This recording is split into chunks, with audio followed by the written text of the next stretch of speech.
সূরা ফাতিহার বিশেষ আমল ও ফজিলত। আক্রান্ত স্থানে হাত রেখে ৭ বার সূরা ফাতিহা পড়ে দম করুন, ফু দিন।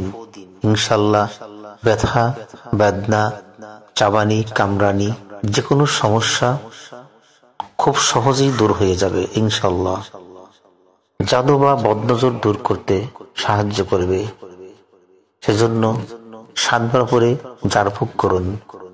পানিতে পড়েও এই কাজটি করা যায়। পানিতে পড়ে ৩ বার, ৭ বার বা ১১ বার পরে দম করুন, সে পানি পান করুন, পান করান। ইনশাআল্লাহ যে কোনো রোগ ও সমস্যা থেকে আল্লাহ পাক দূর করবেন, হেফাজত করবেন, বিপদ মুক্তি ও মুসিবত দূর করতে সাহায্য করবেন। রাতে ঘুমানোর আগে ৩ বার পরে আল্লাহর কাছে সাহায্য চান।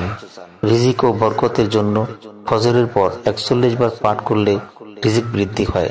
কষ্ট ও মানসিক চাপ দূর করতে প্রত্যেক ৫ ওয়াক্ত নামাজের পরে ৭ বার পড়ুন।